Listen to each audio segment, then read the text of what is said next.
자, 요즘 들어 부쩍 많이 듣는 단어가 있습니다. 선택장애, 결정장애. 실제 이것은 병은 아닙니다. 자, 영어 강의 선택장애가 있다면 제가 말하는 걸 참고하세요. 영어 강의는 어차피 네 가지 중에 하나입니다. 첫 번째, 중세 시대에 번역하던 종이를 번역하던 엄격한 규칙의 전통 방식, 문법에 맞아서 해석해야 되고 단어 사전에 의존해서 해석하는 거. 그리고 두 번째로는 스키너의 동물 행동주의. 이것은 반복 훈련 패턴 학습을 보시면 두 번째가 되겠죠. 세 번째는 노암 촘스키의 생득설로 우리 언어를 타고난 능력이며 이것은 상호작용을 통해서 자극을 받든 어떤 형태로든 드러나게 되는 유전 형질이라 보고 있죠. 이분은 오히려 인지적 학습에 부정적입니다. 자, 1-3으로 적어놨는데요. 삐아제 인지발달에 따른 영어학습. 주로 어린이들이 많이 하죠.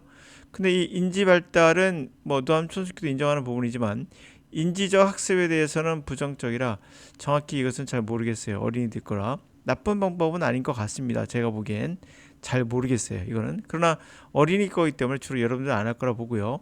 1번, 2번, 3번 중에 하나일 거라 보여집니다. 자, 1950년대 근대 언어학의 아버지라는 노암 촘스키의 등장으로 이후 유럽은 중세시대 영어학습법을 이제 점점 사양하게 됩니다. 사그라들게 됩니다. 그전에도 유럽도 똑같이 우리와 동일하게 엄격한 그러한 문법과 단어 그렇게 군대식 교육을 하긴 했습니다. 지금 많이 바뀌었죠? 자, 그것을 지향하게 되고 중세 교육이 하던 방법은 반복 훈련과 패턴 학습. 아까 말씀드렸던 스키너 교수의 그 방법은 제목이 군대식 방법, 아미 메서드라는 이름이 되어 있는 것처럼 별칭이 붙을 정도로 강압적인 방식이죠. 반복한다는 것 자체가 강압인 거고 패턴이나 말 자체가 강압일 수밖에 없죠.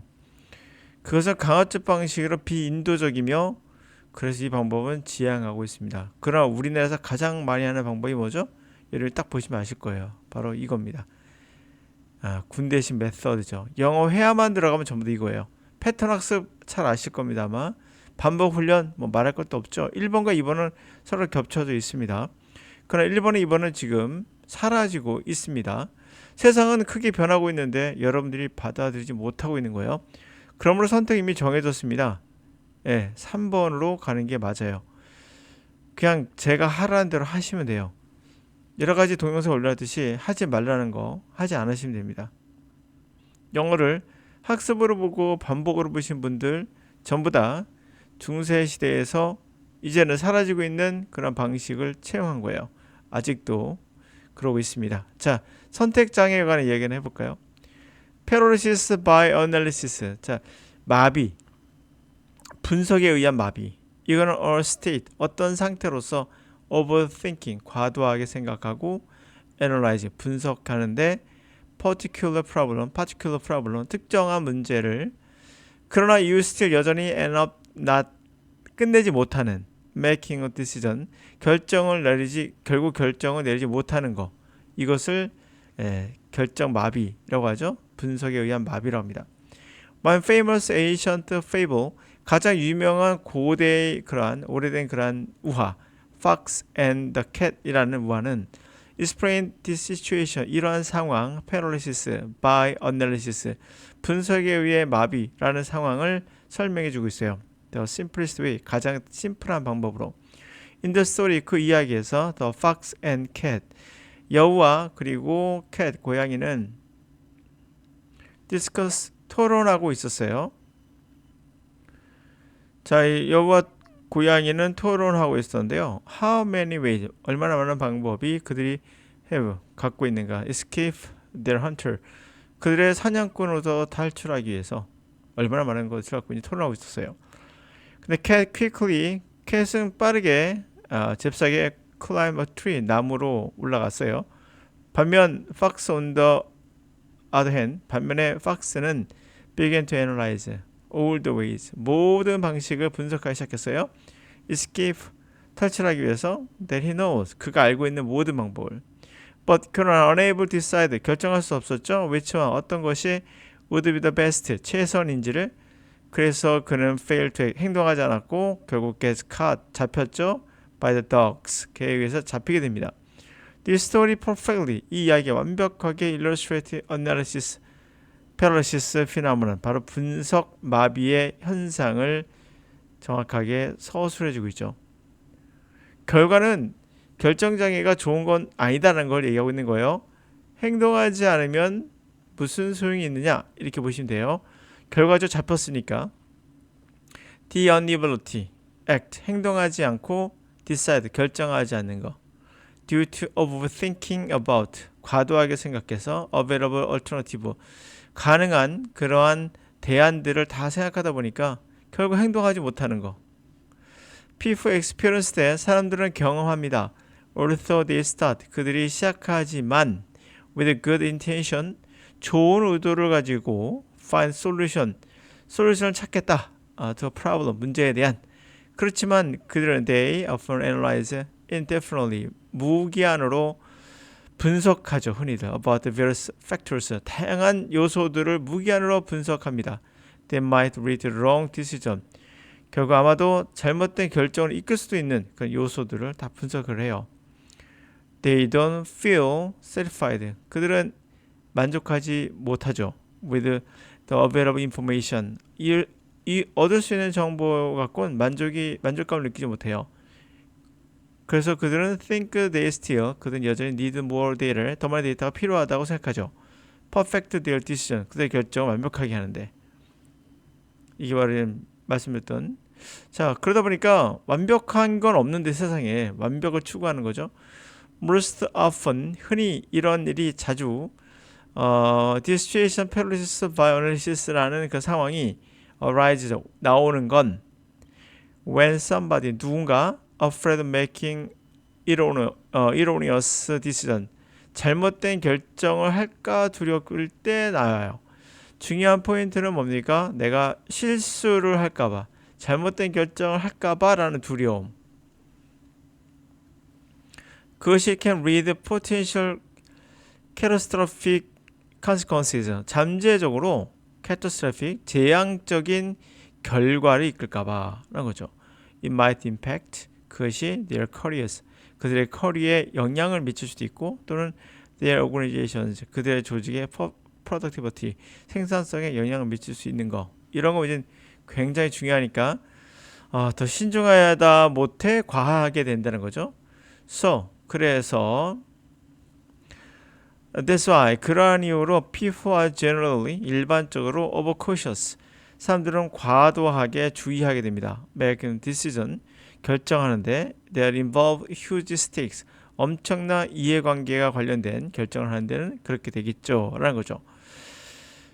영어 강의 선택은 엄청난 이해관계를 갖고 있는지는 정확히 모르겠어요. 솔직히 말하면. 그런데 영어 강의 선택하는데 굉장히 신중하신 분들 많거든요. 물론 이해가 충분히 됩니다. 이 강의 저 강의 막 들어봤는데 전혀 효과가 없었다고 생각했을 경우에 그런 경우도 있겠죠. 그리고 강의가 아무래도 비용이 들어가니까 당연한 거긴 합니다. 자, 신중할 필요는 있겠으나 그럴 때는 가장 중요한 건 흐름을 읽는 거예요. 흐름. 다시 말하면 여러분이 영화에 대한 투자를 한다고 생각합시다. 영화예요, 영화. 그럼 요즘 영화는 어떤 트렌드를 갖고 있나요? 결국 트렌드예요. 어떤 트렌드를 갖고 있는 것인가? 갑자기 1980년대인가 유행했던 홍콩에 있었던 르와르 영화들 많았죠. 뭐 성룡이 나왔던 그런 쿵우 영화들. 이런 영화에 투자를 한다면 어떻겠습니까? 당연히 하지 말아야죠. 지금 트렌드가 그 트렌드가 아닌데. 예를 들면 또 뭐 시대의 흐름에 따라 지금 뭐 할리우드가 있죠. 할리우드 영화 여전히 잘 나가고 있습니다. 그리고 K 드라마가 있죠. 예. 요즘에 대세죠. 이 두 개가 아무래도 뭐 이런 형태로 우리가 생각해 볼 수 있겠죠. 이러면서 그 안에서도 구별해서 투자를 해야겠죠. 그러나 1980년대 홍콩 영화에 투자한다는 건 어리석은 거겠죠. 기본적인 트렌드 위에서 그걸 따르고 있는가를 보고 그리고 나서 투자를 정해야 되는 겁니다. 여기 보이는 넷플릭스 있죠? 넷플릭스가 여러분 생각할 때 어떨지 몰라도 왜 K-드라마에 그렇게 많은 돈을 투자할까요? 그건 트렌드예요. 그들이 믿는 건 이 트렌드를 따라가는 겁니다. 나는 독자적으로 살 거야 하면 트렌드 따를 필요가 없죠. 그러나 왜 K-드라마에 투자하는가? 트렌드가 분명 지금 먹히고 있는 거니까. 가장 최선이니까. 그렇기 때문에 투자하는 거거든요. 영화 강의도 마찬가지예요. 여러분들은 가장 적절한 걸 선택한다는 건 트렌드를 쫓는 겁니다. 트렌드가 어떻게 바뀌었다 아까 말씀드렸죠. 그 트렌드를 보시면은 언제 우리가 어떻게 와 있는지를 볼 수 있죠. 옛날에 분명 우리 번역 위주의 영어 수업을 했습니다. 그런 게 우리가 대세였고요. 그 당시에는 유튜브나 매체가 없었기 때문에 영어라 하더라도 사실 지문을 읽는 거 말고는 별로 없었어요. 매체가 이것밖에 없었으니까 당연한 겁니다. 그래서 어찌 보면은 아까 보았던 전통식 방식이 우리한테는 그냥 익숙할 수밖에 없었을 거라 보여집니다. 어찌 보면 중세 시대에 살고 있었던 거죠. 우리나라도. 그러다 보니까 어떤 경우도 이 영어 지문 말고는 할 게 없었던 거죠. 그런 반면에 유럽은 이미 왜 그런지 모르겠으나 이미 선진 문화를 받아들여서인지 모르겠으나 영어 교육도 중세 시대에서 1970년대가 되면 대부분이 바뀌기 시작하잖아요. 핀란드가 1973년인가 그때부터 바뀌더라고요. 영어 학습이. 전에 이런 방식에서 이런 방식으로 바뀌는 것을 제가 보고 그래서 성공했죠. 결국엔 학교에서 자연스럽게 영어가 할 수 있도록 저렇게 문법이나 단어 암기식에서 벗어나서 그래서 많은 성장을 거뒀던 그런 결과가 있잖아요. 그러니까 지문만을 보는 것이 아니라 독해만 하는 것이 아니라 지금 우리나라 교육 방법 현재 일본에 와 있습니다. 현재는 트렌드가 바뀌었는데 그걸 못 쫓아간다라는 거죠. 그렇죠? 최선의 선택은 트렌드를 쫓는 거다라고 저는 생각합니다. 뭐 당연한 거겠지만 지금 양자역학 얘기하지 누가 갈릴레오 역학 얘기하겠습니까? 배워야 되지만 그러나 지금은 전부 다 어떤 시대에 와 있다는 걸 아실 겁니다.